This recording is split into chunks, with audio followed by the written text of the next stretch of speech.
എല്ലാവർക്കും daily news അനാലിസിലേക്ക് സ്വാഗതം. അപ്പോൾ ഇപ്രാവശ്യത്തെ ഡെയിലി ന്യൂസിൽ നമ്മൾ നോക്കുന്ന ടോപ്പിക്സ് ഇതൊക്കെയാണ്. The other space race, the Jio politics of satellite net. അപ്പോൾ നമുക്കറിയാം സാറ്റലൈറ്റ് ഇൻ്റർനെറ്റ് എന്ന് പറയുന്നത് കൊണ്ട് ഇപ്പം ഇന്ത്യയിൽ നമുക്ക് ഏറ്റവും കൂടുതൽ റിലേ ചെയ്യുന്നൊരു സംഭവമാണ് ഫൈബർ ഒപ്റ്റിക്സ്. അപ്പോൾ അതുപോലും വരാത്ത ഏരിയാസ് ഉണ്ട്.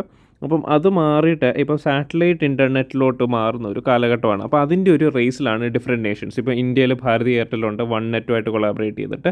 അതുപോലെ തന്നെ സ്റ്റാർലിംഗ് ഉണ്ട്, എലോൺ മസ്കിൻ്റെ. അങ്ങനെയുള്ള ഡിഫറെൻറ്റ് കമ്പനീസ് ഈ സാറ്റലൈറ്റ് ഇൻ്റർനെറ്റിന് വേണ്ടിയിട്ട് കോമ്പീറ്റ് ചെയ്യുന്ന ഒരു സാഹചര്യമാണിത്. അപ്പോൾ അതിനെ ബേസ് ചെയ്തിട്ടാണ് ഈ ഒരു ആർട്ടിക്കിൾ വന്നേക്കുന്നത്.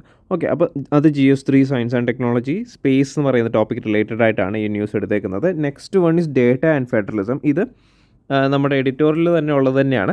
അപ്പോൾ ഇതിൽ നമുക്കറിയാം ഇപ്പോൾ ഒരു ഫെഡറലിസത്തിൽ ഓരോ സ്റ്റേറ്റിനും കൊടുക്കുന്ന ഫിസിക്കൽ സപ്പോർട്ട്, അല്ലെങ്കിൽ ഫൈനാൻഷ്യൽ സപ്പോർട്ട് സച്ച്, അതുപോലെ തന്നെ റിസോഴ്സ് ഷെയറിങ് മെൻറ്റാലിറ്റി, ഇതൊക്കെ വരുന്നത് ആ സ്റ്റേറ്റിലുള്ള ഡേറ്റ ബേസ് ചെയ്തിട്ടാണ്. അതായത് അവിടുത്തെ പുവർ കാറ്റഗറൈസേഷൻ, ആൾക്കാർ കമ്മ്യൂണിറ്റി കാറ്റഗറൈസേഷൻ, അങ്ങനെയുള്ള ഡേറ്റ കളക്ഷനിലൂടെയാണ് റിസോഴ്സ് അലോക്കേഷൻസ് വരുന്നത്. അപ്പം ഒരു ഫെഡറലിസത്തിൽ എത്രത്തോളം ഇമ്പോർട്ടൻ്റ് ആണ് ഡേറ്റ എന്ന് ഉള്ളൊരു ആസ്പെക്റ്റിലാണ് ഈ ഒരു എഡിറ്റോറിയൽ വരുന്നത്. അത് GS2 പൊളിറ്റി ഫെഡറലിസം എന്ന് പറയുന്ന ടോപ്പിക്കിലാണ് ഇത് വരുന്നത്. Next is should India reduce tariffs given the US moves. അതായത് നമുക്കറിയാം ഇപ്പോൾ US ട്രംപ് അഡ്മിനിസ്ട്രേഷൻ കുറേ താരിഫുകൾ ഇൻട്രൊഡ്യൂസ് ചെയ്തിട്ടുണ്ട്. എസ്പെഷ്യലി അവരൊരു പ്രൊട്ടക്ഷനിസ്റ്റ് എക്കണോമിയാണ് ക്രിയേറ്റ് ചെയ്യുന്നത്. US ഇൻഡസ്ട്രീസിന് കുറച്ചുകൂടെ എഡ്ജ് കൊടുക്കുക, പുറത്തുനിന്ന് വരുന്ന ഇമ്പോർട്ട്സ് ആണെങ്കിലും, അല്ലെങ്കിൽ പുറത്തുനിന്നുള്ള അലൈഡ് കൺട്രീസിൻ്റെ ബിസിനസ്സുകളാണെങ്കിലും അവർക്കെല്ലാം താരിഫ്സ് ഇമ്പോസ് ചെയ്യുന്നുണ്ട്. അപ്പോൾ അങ്ങനെയുള്ളൊരു പ്രൊട്ടക്ഷനിസ്റ്റ് മെൻറ്റാലിറ്റിയിലോട്ടാണ് US പൊയ്ക്കൊണ്ടിരിക്കുന്നത്. അപ്പോൾ അതിനെ ബേസ് ചെയ്തിട്ടാണ് നമുക്കറിയാം, നമ്മൾ കഴിഞ്ഞ DNA ഈ താരിഫ്സുകൾ, അതുപോലെ തന്നെ പ്രൊട്ടക്ഷൻ മെൻറ്റാലിറ്റിയിൽ വരുമ്പോഴേക്കും എക്കണോമിയിൽ വരുമ്പോൾ എന്തൊക്കെ ഇൻസ്ട്രുമെൻറ്റ്സ് ആണ് യൂസ് ചെയ്യുന്നത്, അതെല്ലാം നമ്മൾ നോക്കി.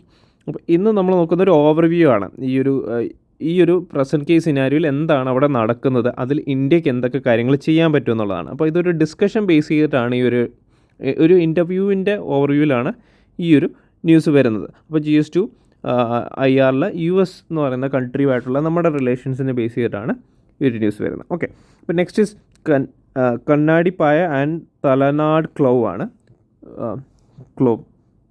ഓക്കെ, അപ്പോൾ അത് രണ്ടിനും GI ടാഗ്സ് കിട്ടിയിട്ടുണ്ട്. അപ്പോൾ അത് GS1 കൾച്ചർ GI ടാഗ് എന്ന് പറയുന്ന ടോപ്പിക് റിലേറ്റഡ് ആയിട്ടാണ് ഇത് വന്നേക്കുന്നത്. അപ്പോൾ ഇത് രണ്ടും എന്താണെന്ന് നമ്മൾ നോക്കും, അതിൻ്റെ ഫീച്ചേഴ്സ് എന്താണെന്നും നമ്മൾ നോക്കും. അപ്പോൾ പ്രിലിംസ് പെർസ്പെക്റ്റീവിലൊക്കെ ഇമ്പോർട്ടൻ്റ് ആയിട്ടുള്ളൊരു ന്യൂസാണ്. Okay, first is the other space race, the Jio politics of satellite net. Context എന്ന് വെച്ചാൽ the expansion of satellite internet services such as SpaceX Starlink represents a fundamental shift in global connectivity, economic power and national security. But India's engagement with Starlink, Airtel and Jio highlights the strategic importance of digital infrastructure in geopolitics. Okay, അപ്പം geo political significance എങ്ങനെയാണ് ഈ ഒരു technology വരുന്നത്? ഒന്ന് strategic alliances ആണ്. Collaborating with foreign satellite firms like Starlink നമുക്കറിയാം അതൊരു US ഫേമാണ്.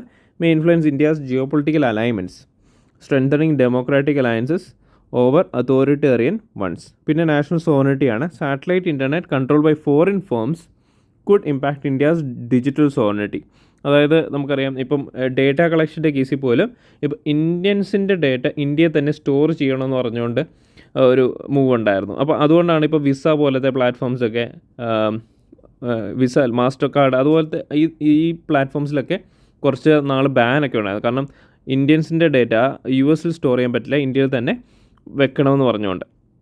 Okay, അപ്പോൾ അങ്ങനെ അതുപോലത്തെ ഡിമാൻഡൊക്കെ വരുമ്പോൾ ഇന്ത്യയുടെ ഡിജിറ്റൽ സോവറിനിറ്റിനെ എഫക്റ്റ് ചെയ്യുന്ന രീതിയിലാണ് ഇപ്പം നമ്മുടെ ഇൻ്റർനെറ്റ് സർവീസസ് വേറൊരു US ഫേമിൻ്റെ കയ്യിലോട്ട് വരുമ്പോഴേക്കും they can dictate terms, right?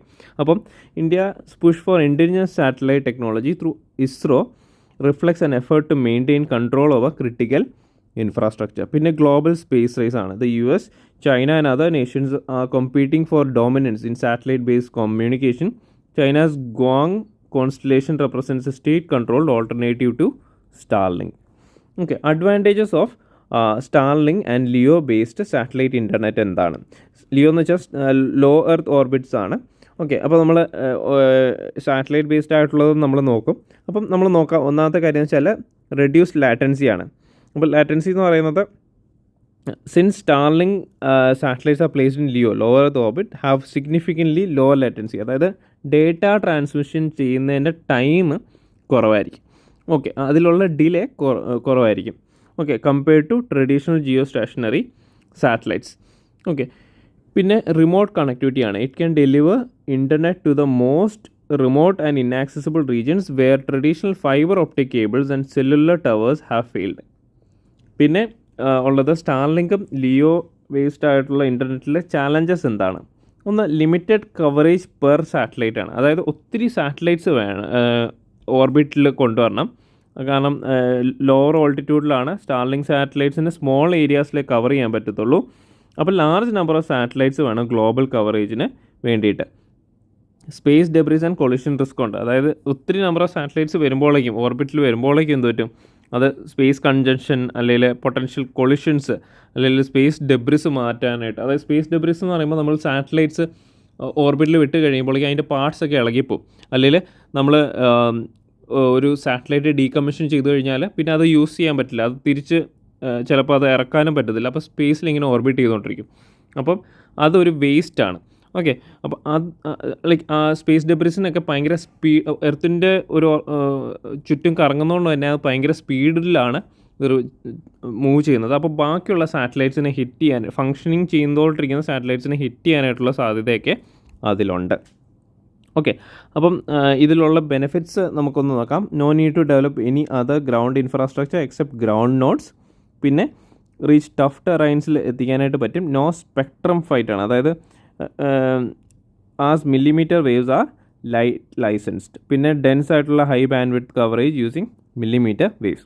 പിന്നെ ഇതിലൊരു ഫംഗ്ഷനിങ് വെച്ചാൽ റിസീവർ നോട്ട്സ് അതുപോലെ തന്നെ സെൻറ്റർ നോട്ട്സ് ഉണ്ട്. ഇവിടുന്ന് അയച്ചു കഴിയുമ്പോഴേക്ക് ഇതിനെ സാറ്റലൈറ്റ് ആംപ്ലിഫൈ ചെയ്തിട്ട് റിസീവർ നോട്ട്സിലോട്ട് വിടുകയാണ് ചെയ്യുന്നത്. ഓക്കെ, അപ്പം നമുക്ക് ഇതിൻ്റെ ഒരു ലിയോ സാറ്റലൈറ്റ്സും സ്റ്റാർലിങ്ക് സാറ്റലൈറ്റ്സ് ജിയോ സ്റ്റേഷനറി സാറ്റലൈറ്റ്സിൽ തമ്മിലുള്ളൊരു ഇത് നോക്കാം. അതായത് ആൾട്ടിറ്റ്യൂഡ് എന്ന് പറയുന്നത് ലിയോയുടെ കേസിൽ 350 to 1200 കിലോമീറ്റർ ആണ്. ജിയോ സ്റ്റേഷനറി എന്ന് പറയുന്നത് 35,786 കിലോമീറ്റർ ആണ്. ലേറ്റൻസി ലോവർ ആണ്. ഫാസ്റ്റർ ഇൻ്റർനെറ്റ് ആണ് ലിയോയുടെ കേസിൽ. ജിയോ സ്റ്റേഷനറിയുടെ കേസിൽ ലേറ്റൻസി കൂടുതലാണ്. അതായത് റെസ്പോൺസ് ടൈം സ്ലോ ആണിത്. കവറേജ് എന്ന് വെച്ചാൽ smaller area per satellite. Geostationary larger area with fewer satellites. പിന്നെ connectivity, more satellites needed for full coverage. Fewer satellites easier linkage ആണ് ജിയോ സ്റ്റേഷനറി. ചലഞ്ചസ് എന്ന് വെച്ചാൽ ഹൈ സാറ്റലൈറ്റ് കൗണ്ട് ഉണ്ട്. അപ്പോൾ increases risk of collision. പിന്നെ Jio stationary സാറ്റലൈറ്റ്സിൻ്റെ കേസിൽ high latency due to long distance from the Earth. അപ്പോൾ 3 ക്ലാസ്സസ് ഓഫ് സാറ്റലൈറ്റ്സും കൂടി നമുക്ക് നോക്കി പോവാം. ഒന്ന് geo stationary Earth orbit satellites ആണ്, ജിയോ എന്ന് പറയും. അത് orbit Earth at 36,000 km from the Earth's surface and match the rotation of the planet and are used to broadcast communication and weather data collection. MEO, mid-Earth orbit satellites ആണ്. Orbit Earth at 5,000 to 20,000 km from the Earth's surface are used for navigation and GPS and provide connectivity to remote areas where fiber cannot reach. പിന്നെ LEO വരും. LEO എന്ന് വെച്ചാൽ low Earth orbit satellites orbit Earth at 500 to 2,000 km from the Earth's surface, used for scientific observation, imaging and mass communication. Okay. അപ്പോൾ ഇതാണ് അതിൻ്റെ ഒരു working എങ്ങനെയാണെന്ന് പറയുന്നത്. Ground equipment transmit signal to the satellite. പിന്നെ it amplifies the incoming signal and changes the frequency. പിന്നെ signal is transmitted back to earth. The ground equipment receives the signal. അങ്ങനെയാണ് അതിൻ്റെ ഒരു ബേസിക് ഫംഗ്ഷൻ. അപ്പം economic and technological impact എന്താണെന്ന് നോക്കിക്കഴിഞ്ഞാൽ, അപ്പോൾ നമുക്കറിയാം സാറ്റലൈറ്റ് ഇൻ്റർനെറ്റ് വരുമ്പോഴേക്കും ഒത്തിരി റിമോട്ട് ഏരിയാസിലുള്ള ആൾക്കാർക്ക് ഇൻ്റർനെറ്റ് കിട്ടും. അപ്പോൾ ഡിജിറ്റൽ ഡിവൈഡ് അവിടെ കുറയും. Satellite internet has the potential to bridge connectivity gaps in remote areas, enhancing economic opportunities and digital inclusion. പിന്നെ മോണോപോളിസ്റ്റിക് കൺസേൺസ് ഉണ്ട്. എന്താ പറയുക, അതായത് ഇപ്പോൾ സ്റ്റാർലിങ്ക് പോലത്തെ കമ്പനി ലോ എർത്ത് ഓർബിറ്റിൽ മാർക്കറ്റ് ഡോമിനൻസ് വന്നു കഴിയുമ്പോഴേക്കും ഡെവലപ്പിംഗ് കൺട്രീസ്, അതായത് സ്റ്റാർലിങ്ക് എന്ന് പറയുന്നത് US പോലത്തെ ഡെവലപ്ഡ് നേഷൻ്റെ ഒരു കമ്പനിയാണ്. അപ്പോൾ നമ്മളെ പോലുള്ള ഡെവലപ്പിംഗ് കൺട്രീസ് അവരെ ഡിപ്പെൻഡ് ചെയ്യേണ്ട കേസ് വരും. അപ്പോൾ ഒരു മോണോപോളി അവിടെ വരാനായിട്ട് സാധ്യതയുണ്ട്. പിന്നെ ഇൻഫ്രാസ്ട്രക്ചർ ഡെവലപ്മെൻ്റ് ആണ്. Public-private partnerships such as BSNL's potential collaboration with Starlink could determine India's position in the satellite internet sector. Challenges and future consideration. On the regulatory and security concerns, reliance on foreign satellite networks could create vulnerabilities in data security and strategic autonomy. Cost and accessibility. Government subsidies may be required to make satellite internet affordable for rural populations. In international governance, the absence of a global regulatory framework for space-based internet services could lead to conflicts over spectrum allocation and orbital debris management. Okay, conclusion ആയിട്ട് നമ്മൾ കൊടുക്കുകയാണെങ്കിൽ the expansion of satellite earth internet is a crucial step in India's digital transformation, but it must be approached with a balanced strategy that ensures national security നമുക്ക് അവിടെ ഉറപ്പുവരുത്തണം, economic viability നോക്കണം, technological ഓട്ടോണോമിയും നമ്മൾ നോക്കണം. ഇതെല്ലാം കീവേഡ്സ് ആണ്. India's space policy should prioritize indigenous space networks while leveraging international collaborations to enhance connectivity. The future of satellite internet will not only shape digital economies but also redefine global geopolitical power structures. Okay, next news എന്ന് വെച്ചാൽ data and federalism ആണ്. അതായത് relationship between centre and States in India has always been A subject of debate, particularly regarding physical federalism, resource sharing and governance autonomy. The launch of Niti Aayog's NCEAR States Economic Forum marks an important step in strengthening data-driven federal decision-making. Reliable data can help address regional disparities, facilitate evidence-based policy making, and resolve center-state tensions. Okay. അപ്പം ഫെഡറലിസത്തിൽ data എങ്ങനെയാണ് ഒരു role playing വരുന്നത്? അതായത്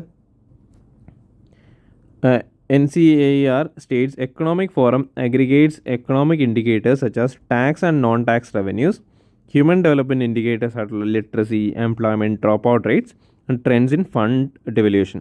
ഇപ്പോൾ sources include 2011 census ഉണ്ട്, periodic labour force survey ഉണ്ട്, RBI state finance റിപ്പോർട്ടുണ്ട്. അപ്പോൾ അവൈലബിലിറ്റി ഓഫ് സ്ട്രക്ചേർഡ് കോമ്പറേറ്റീവ് ഡേറ്റ എന്ത് ചെയ്യും? അങ്ങനെയുള്ള ഡേറ്റാസൊക്കെ കൊണ്ടുവരുമ്പോഴേക്കും റിസോഴ്സ് അലൊക്കേഷനും അല്ലെങ്കിൽ ഒരു സ്റ്റേറ്റിന് എന്തൊക്കെ ആവശ്യങ്ങളുണ്ടോ അത് ബേസ് ചെയ്തിട്ട് ഫണ്ടിങ് ആണെങ്കിലും അല്ലെങ്കിൽ സ്കീമുകൾ ഇൻട്രൊഡ്യൂസ് ചെയ്യാനായിട്ടൊക്കെ അത് ഹെൽപ്പ് ചെയ്യും. ഓക്കെ, അതിൽ പൊളിറ്റിക്കൽ ഡിസ്പ്യൂട്ട്സൊക്കെ കുറയ്ക്കാനായിട്ട് പറ്റും. ഓക്കെ, പിന്നെ key challenges in federal data usage. ഒന്ന്, ഡേറ്റ ഇൻകൺസിസ്റ്റൻസിയാണ്. Concerns persist about outdated and fragmented economic data in India. Transparency issues, അതായത് lack of unified framework for data collection, standardisation and verification. പിന്നെ political sensitivities, physical data influences, debates on data devolution, revenue sharing and grants in need. Data driven insights may challenge perceived regional disparities, influencing policy narratives. Issues such as parliamentary delimitation and regional representation remain contentious. പിന്നെ centre states dispute ആണ് ഈ ഡേറ്റയിൽ വരുന്നത്. അതായത് resource allocation, equitable distribution of central funds and tax revenues among states. പിന്നെ political representation, parliamentary seat distribution based on population data affects political power dynamics. അത് ഇപ്പോൾ currently നമുക്കറിയാം സെൻസസ് നടക്കുന്നതിൻ്റെയൊക്കെ ബേസ് ചെയ്തിട്ടും ഡീലിമിറ്റേഷൻ്റെ ബേസ് ചെയ്തിട്ടൊക്കെ ഇപ്പോൾ കറൻ്റ്ലി നടക്കുന്ന ഒരു കോൺഫ്ലിക്റ്റ് ആണ്. പിന്നെ governance and policy implementation, data helps in assessing state level governance effectiveness. പിന്നെ balancing centralisation and regional autonomy. Over centralisation can lead to state level resistance while decentralisation risk governance inefficiencies. The 16th Finance Commission and other institutions may ensure a balanced federal structure. Reliable data can help bridge center-state differences by offering factual evidence. അതായത് ഇപ്പോൾ ഒരു political കോൺഫ്ലിക്റ്റിനേക്കാളും നല്ലത് ഇപ്പോൾ ഒരു data based ആയിട്ട് അപ്രോച്ചിലാണ് ഇപ്പോൾ governments function ചെയ്യുന്നതെങ്കിൽ അവിടെ വരുന്ന കോൺഫ്ലിക്റ്റുകൾ കുറയ്ക്കാനായിട്ട് സാധിക്കും. അപ്പോൾ ഇതിൻ്റെ ഒരു വേ ഫോർവേഡ് നമ്മൾ കൊടുക്കുകയാണെങ്കിൽ സ്ട്രെങ്തനിങ് ഡേറ്റ ഗവർണൻസ്, സ്റ്റാൻഡേർഡൈസ്ഡ് ആയിട്ടുള്ള real time data collection mechanisms state and centre എടുക്കണം. Institutional engagement, regular dialogue between NITI Aayog, finance commissions, RBI and state governments വേണം.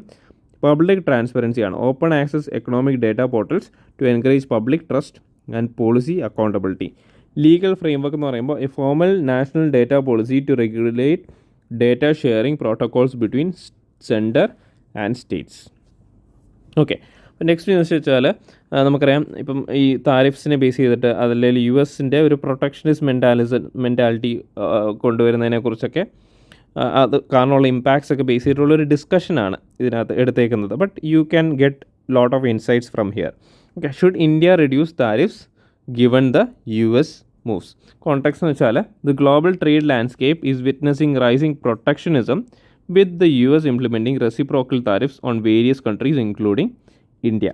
India has responded by reducing certain tariffs on US goods and engaging in trade negotiations. Okay.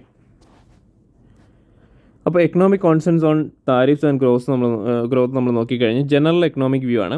Economics generally agree that low tariffs promote trade and efficiency. However, strategic protectionism is sometimes necessary to safeguard domestic industries. Okay, key arguments in favor of tariffs നമ്മൾ നോക്കുകയാണെങ്കിൽ they helps protect nation industries from foreign competition. പിന്നെ they generate government revenue. Tariffs pay ചെയ്യുന്ന വരുമ്പോൾ ഗവൺമെൻറ്റിന് payment കിട്ടും.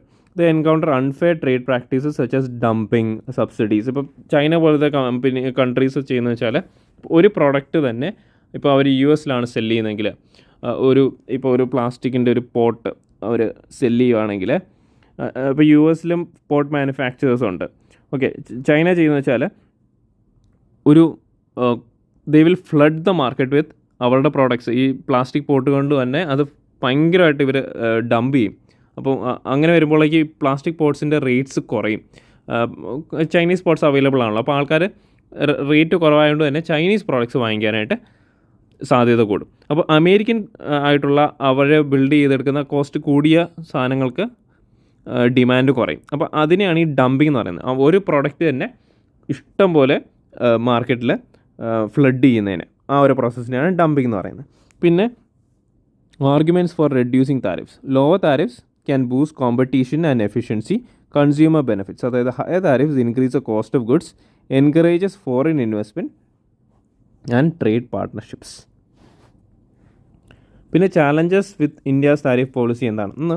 Tariff ഹെട്രോജിനിറ്റിയാണ്. അതായത് India has a complex tariff structure with varying rates across industries leading to distortions, balancing domestic and foreign interest. Protecting domestic producers often comes at the cost of higher consumer prices. പിന്നെ impact on manufacturing. Tariffs on imported raw materials can increase production cost. അതായത് നമ്മളിപ്പോൾ US-ൽ നിന്ന് സാധനം വരുവാണ്, അപ്പോൾ അങ്ങനെ വരുമ്പോഴേക്കും അല്ലെങ്കിൽ ഇപ്പോൾ US-ലെ ഒരു ഇൻഡസ്ട്രിക്ക് ഇന്ത്യൻ റോ മെറ്റീരിയൽസ് വേണം, നമ്മുടെ സ്റ്റീലൊക്കെ വേണമെങ്കിൽ ഇവർ US അതിൽ താരിഫ്സ് ഇൻട്രൊഡ്യൂസ് ചെയ്തിട്ടുണ്ടെങ്കിൽ 10% താരിഫ്സ് എങ്കിൽ 100 രൂപയായിരുന്ന സാധനം 100 രൂപയായിരുന്ന സ്റ്റീല് പിന്നെ US-ലുള്ള ഒരു മാനുഫാക്ചറർ 110 രൂപയ്ക്ക് വാങ്ങിക്കേണ്ടി വരും. ഓക്കെ, അപ്പോൾ അത് അവരുടെ ഇൻഡസ്ട്രീനെ ബാധിക്കും. പിന്നെ US approach and its implications for India. അത് US has adopted a reciprocal tariff policy pressuring countries to reduce their trade barriers. India faces a dilemma. Reducing tariffs can improve trade relations but might hurt domestic industries. Maintaining higher tariffs could lead to retaliatory measures from the US and impact exports. പിന്നെ trade disputes and WTO's role. അതായത് World Trade Organization has traditionally been the platform for resolving trade disputes. However, WTO's effectiveness have been declined, leading to countries to prefer bilateral negotiations. അതായത് ഇപ്പോൾ countries അങ്ങോട്ടും ഇങ്ങോട്ടും സംസാരിച്ചാണ് trade നെഗോസിയേഷൻസിലൂടെയാണ് ഇത് solve ചെയ്യാൻ നോക്കുന്നത്. അപ്പോൾ WTOയുടെ significance ഇവിടെ കുറഞ്ഞു വരുന്നുണ്ട്. India must navigate geo political trade tensions while ensuring that it's tariff policy aligns with long term economic interest. അപ്പോൾ ഇന്ത്യയുടെ താരിഫ് പോളിസിയിലെ വേ ഫോർവേഡ് എന്ന് പറയുന്നത് ഗ്രാജുവൽ താരിഫ് റിഡക്ഷൻസ് ആണ്. Instead of abrupt changes India should face out tariff strategically. പിന്നെ strengthening non tariff measures, അതായത് should rely on instead of relying solely on tariffs, India can use quality standards and regulatory measures to ensure fair trade. പിന്നെ bilateral and multilateral trade engagements. India should negotiate favorable trade agreements with the US, European Union and other major economies.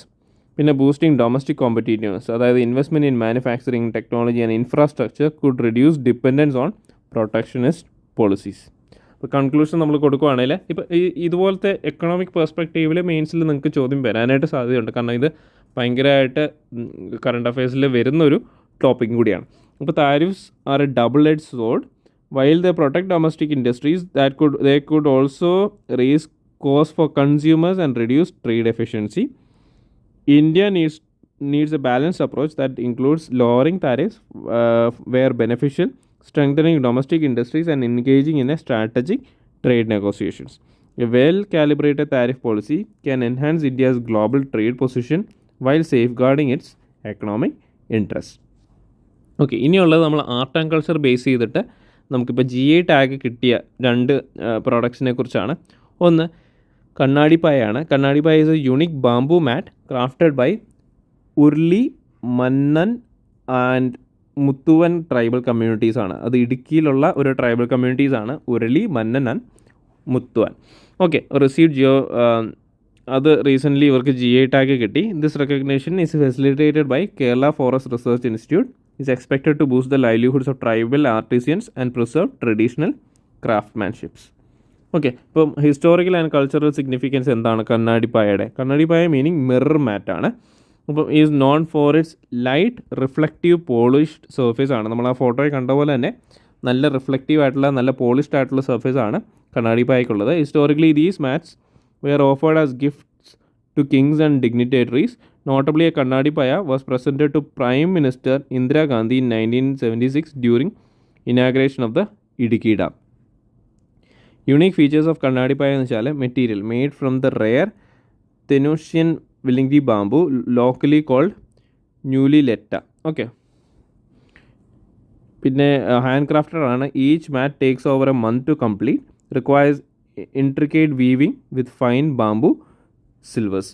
പിന്നെ durability and flexibility നോക്കുകയാണെങ്കിൽ അത് അത്യാവശ്യം ഫ്ലെക്സിബിളാണ്. പിന്നെ traditional rituals, bamboo collection follows a full moon ritual reflecting the deep ecological and cultural connection of the tribal artisans. പിന്നെ next എന്ന് വെച്ചാൽ തലനാടൻ clove ആണ്. ക്ലോവ് എന്ന് വെച്ചാൽ ഗ്രാമ്പൂ എന്ന് പറയും. അപ്പം India is one of the largest producers and exporters of spices with several indigenous varieties contributing the global spice trade. The Talanad clove, cultivated in Kottayam district, has recently received a geographical indication tag. Recognition എന്ന് പറയുന്നത് ഇത് Kerala agriculture യൂണിവേഴ്സിറ്റിയാണ് ഇത് facilitate ചെയ്തേക്കുന്നത്. അപ്പം ഇതിൻ്റെ unique features എന്ന് വെച്ചാൽ geographical advantage ആണ്. Grown at an altitude of 3000 feet above sea level in Talanad Gramapanchayat, Meenachal Taluk, makes it one of the best environments for clove cultivation. Superior quality ആണ്. Attractive color, high oil content, enhancing it aromatic properties.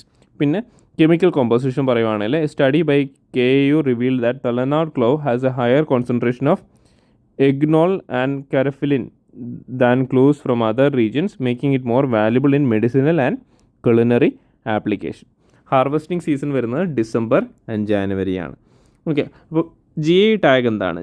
Geographical indication അല്ലെങ്കിൽ GI tag is a mark or sign used on products that originate from a specific geographical location ആണ്, ensuring their authenticity and protecting them from imitation.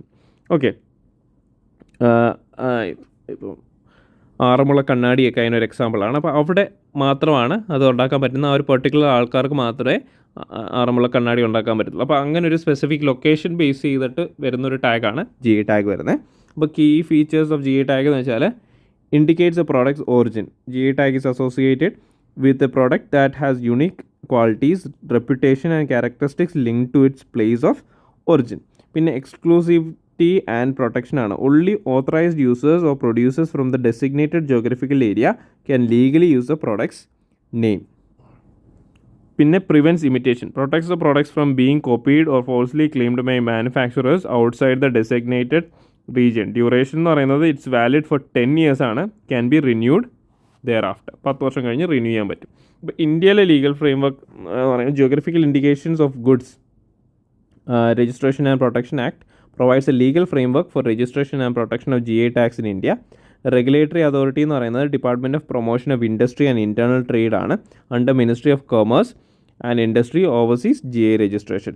ഇപ്പോൾ global recognition and legal obligation നോക്കുകയാണെങ്കിൽ WTO TRIPS agreement, India's GI system complies with the World Trade Agreement, Organization's agreement on trade related aspects on intellectual property rights which maintains protection and geographical indications as intellectual property. പിന്നെ Paris convention for industrial property ആണ്. Article 1-2 sub clause and 10 of the Paris Convention emphasizes that importance of protecting industrial property and geographical indications at a international level. അപ്പോൾ ഈ പ്രാവശ്യത്തെ DNA analysis മനസ്സിലായെന്ന് വിചാരിക്കുന്നു. നമുക്ക് prelims പെർസ്പെക്റ്റീവിലാണെങ്കിലും കുറേ newses ഉണ്ടായിരുന്നു. അതുപോലെ തന്നെ